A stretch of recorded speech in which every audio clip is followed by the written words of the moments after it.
मैं जानता हूं देवी, वो कौन सी पीड़ा है जो आपके कोमल मन को इस प्रकार मथ रही है। कल जो दैवीय घटनाएं घटी हैं वो किसी भी सामान्य मनुष्य के लिए अकल्पनीय है, और इन अकल्पनीय घटनाओं के साथ सामंजस्य बिठा पाना वास्तव में बहुत कठिन है।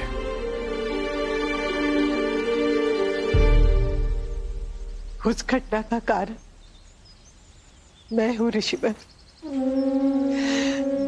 अब बोध हो रहा है कि त्रिदेव को संतान के रूप में प्राप्त करके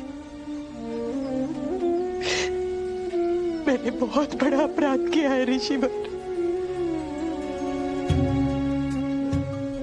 ना मैं उन्हें संतान बनाती और ना ही संसार संकट में होता। मैं एक आदर्श माता नहीं हूं ऋषिवर।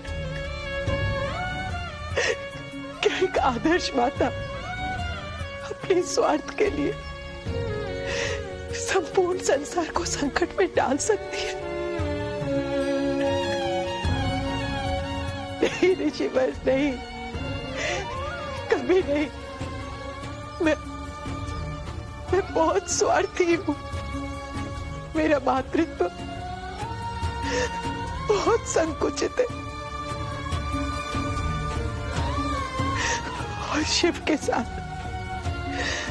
ऐसे स्वार्थपूर्ण प्रेम अनुचित है ऋषिवर।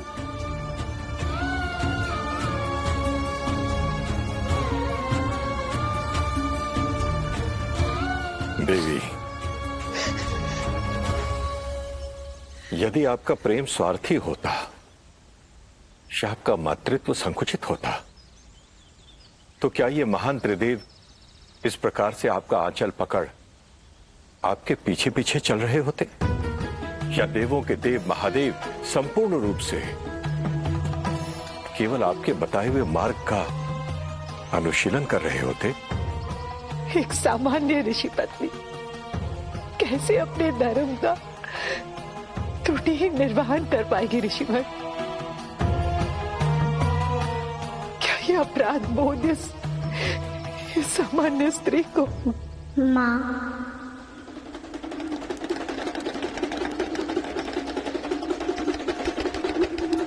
आप सामान्य नहीं हैं।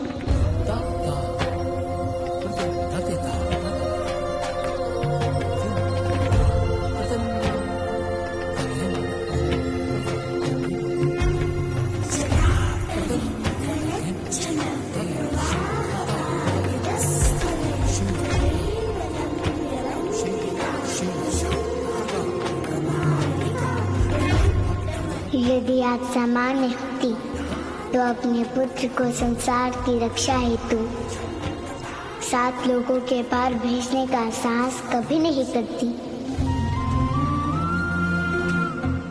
और ना ही अपने पुत्र की रक्षा हेतु स्वयं 7 लोगों के पार पहुंचती।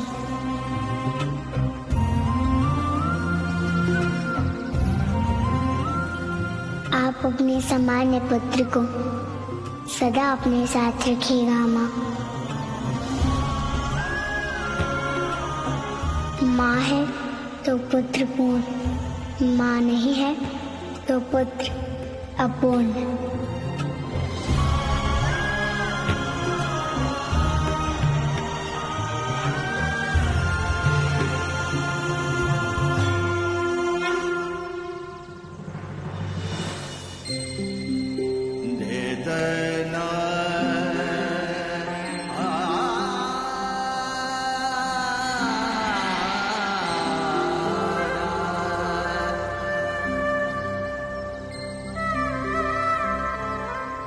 मैं तुम लोगों को कभी अलग नहीं होने दूंगी मुझसे,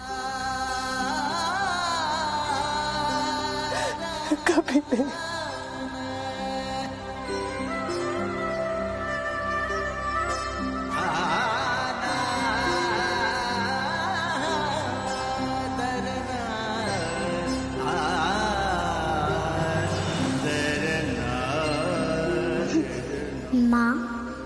आपसे एक अनुमति चाहिए।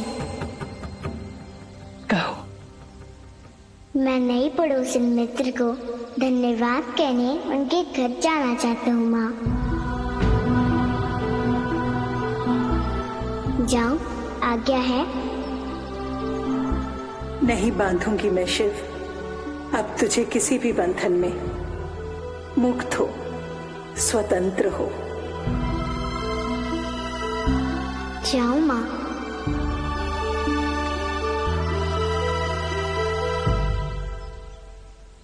हाँ,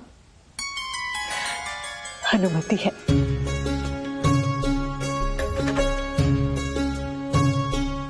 परंतु शीघ्र आ जाना।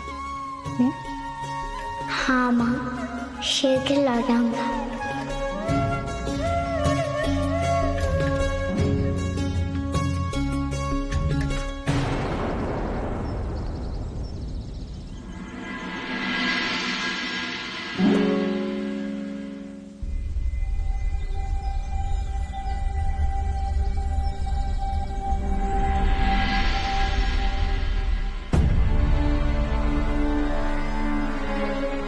ऋषिवर, क्या हुआ? आज पहली बार मैं आपकी आंखों में अश्रु देख रही हूँ। कुछ नहीं देवी,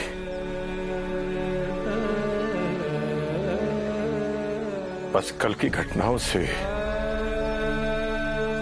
मुझे महान त्रिदेवों के और विशेषकर जन्मे महादेव के जन्म का भेद समझ में आ गया है। कैसा भेद ऋषिवर? सामान्य मनुष्यों की पवित्र शक्तियों को जागृत करने आए हैं महादेव।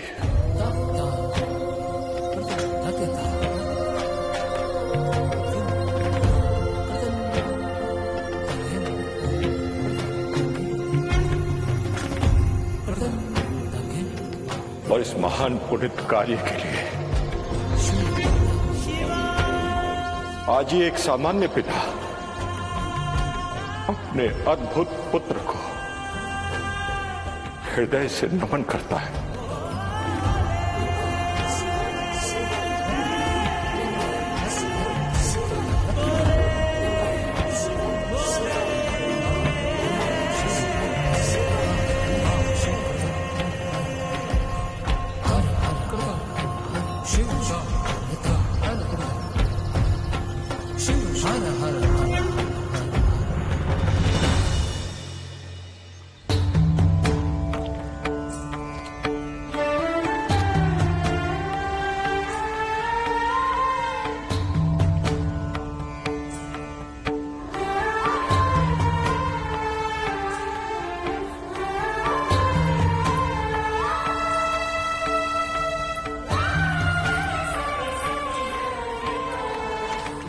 उमा, ये इतनी सारी मिट्टी क्यों गूंद रही हो? अपने महादेव को बाल रूप में पाने के लिए।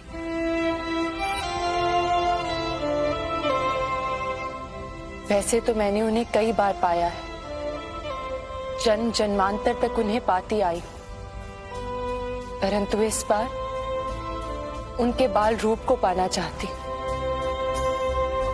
इसलिए अब मैं उनके बाल रूप की पूजा अर्चना और ध्यान करूंगी। मैं ये रहस्य समझ गई हूं मां, कि मेरे महादेव को क्रोध, अपमान और अहंकार से नहीं, प्रेम, भक्ति और समर्पण से पाया जा सकता है।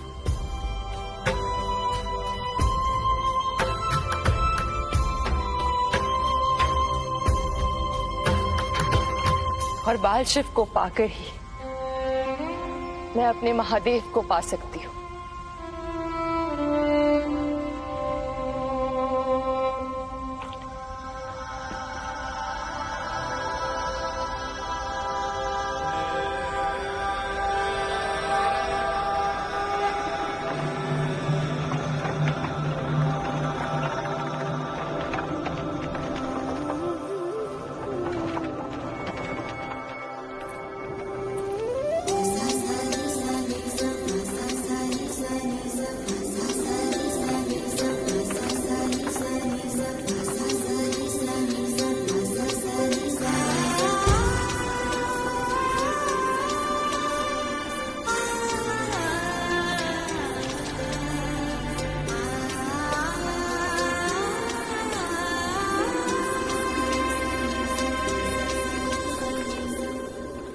ये आप क्या कर रहे हैं महादेव?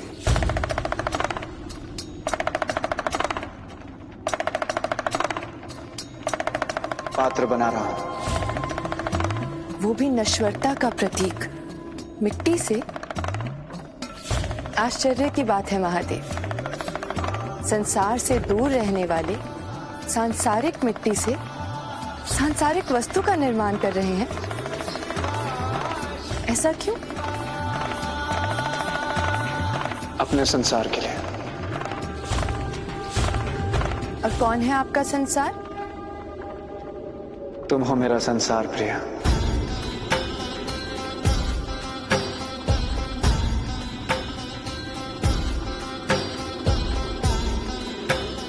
यदि ऐसा है तो फिर इस सांसारिक मिट्टी की क्या आवश्यकता?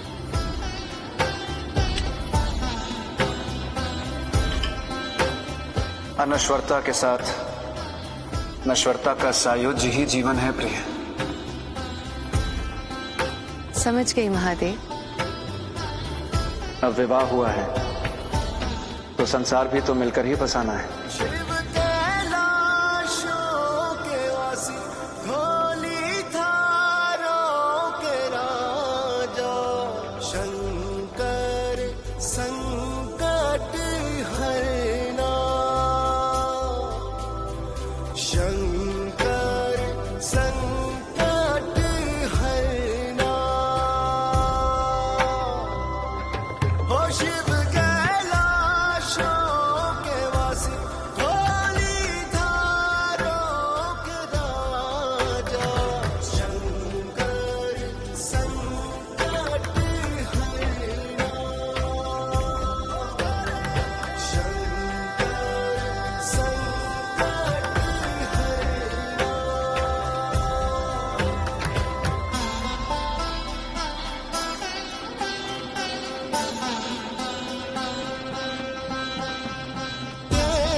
सुना है भक्त की भक्ति की डोर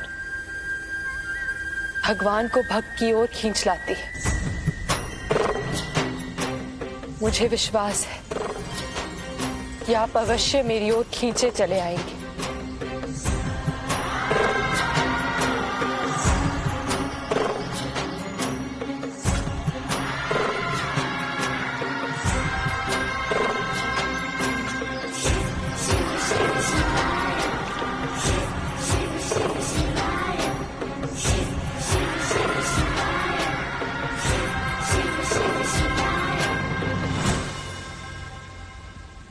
मैत्री,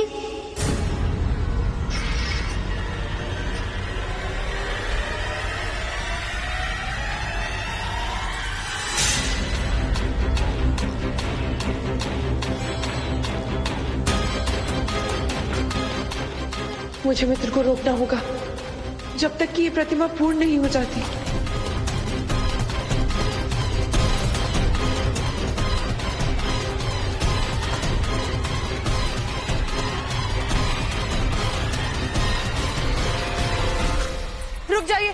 वहीं रुक जाइए।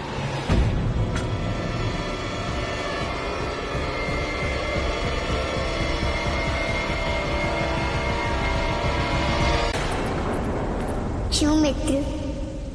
आपको सामान्य शिष्टाचार का बोध भी नहीं है? किस शिष्टाचार का उल्लंघन किया मैंने?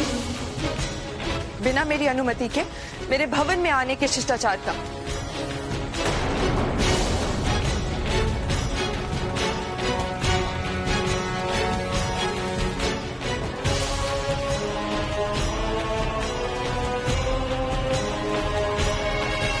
आप चिंतित लग रही हैं मित्र, क्षमा कीजिए।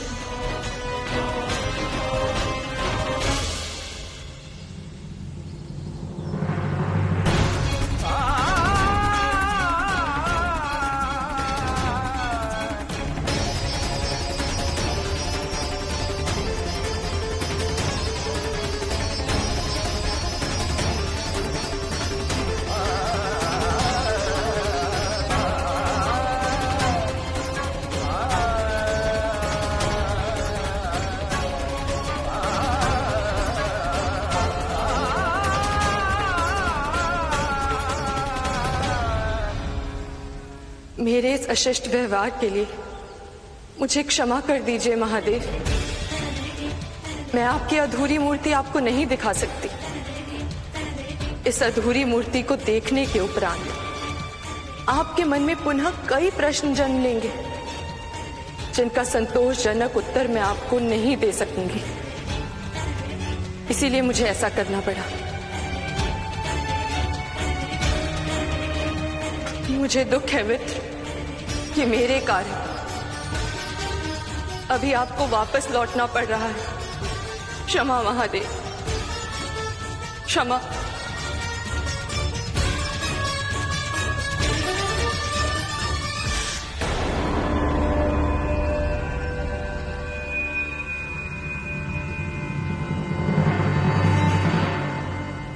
ये मैंने क्या कर दिया?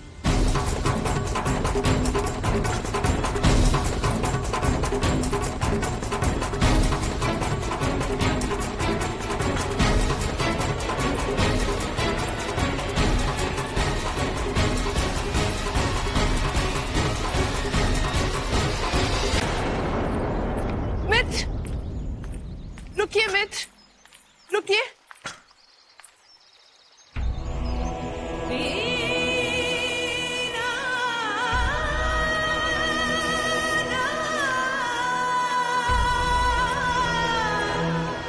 मुझे क्षमा कर दीजिए।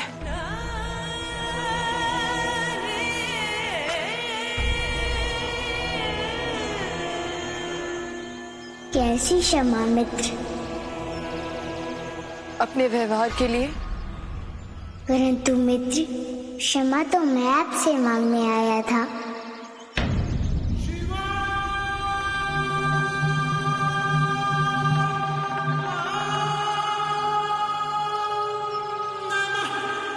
क्यों मित्र? आप क्यों क्षमा मांग रहे हैं? आपने क्या किया? मित्र, मुझे क्षमा कर दीजिए कि प्रलय काल मिटने के उपरांत आपको बिना धन्यवाद दिए चला आया।